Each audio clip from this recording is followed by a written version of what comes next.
почитуван градоначалник на општина Валандово, Пјеро Костадиновски, почитувани присутни, чест ми е да ја отворам годинешната јубилејна манифестација Валандовска ракијада, која денеска слави 19 години од започнувањето. Овој настан не само што го символизира завршувањето на гроздоверот, туку представува и одлична можност да се негува оваа традиција за изработка на домашната ракија, но и можност да се презентираат други домашни производи од грозје.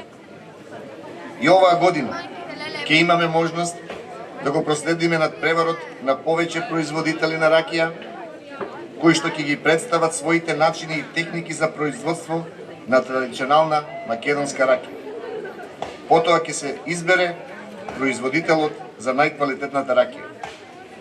Почитувани, ова манифестација е и можност да се подсетиме на важноста на лозарството како наша традиционална и стратешки извозна гранка, а истовремено и на преработка на грозјето во ракија на традиционален начин. Откупот на грозје скоро и да заврши и досега според податоците од Државниот инспекторат за земјоделство се откупени близу 93 милиони килограми винско грозје. Во Северна Македонија имаме над 28.000 хектари подлозови насади. Мерките кои што ги креираме се во насока на одржување и зголемување на површините со лозови насади, а со тоа крајно и на производство на вино и другите производи од грозје.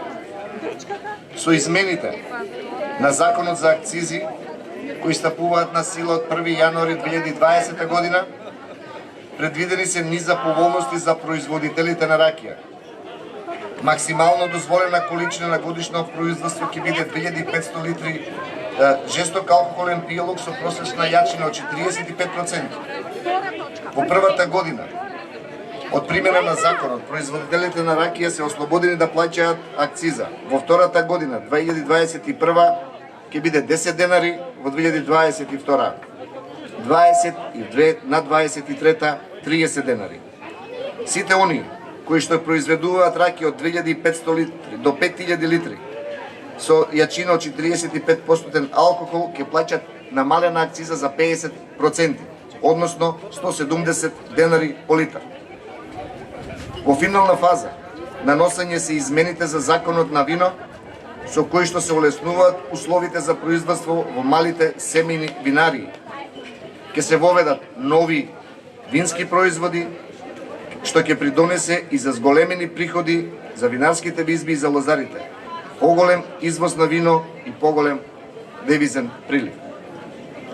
На располагање на лозарите се и мерките од ИПАРД 2 програмата, кои овозможуваат кофинансирање на трошоци за изградба или реконструкција на винарници, како и за набавка на опрема, што е важна за модернизација на производството. Денеска ви посакувам успешен надпревар и ве поттикнувам и во следните години да ја продолжите традицијата на производство на квалитетна македонска ракија. Благодарам.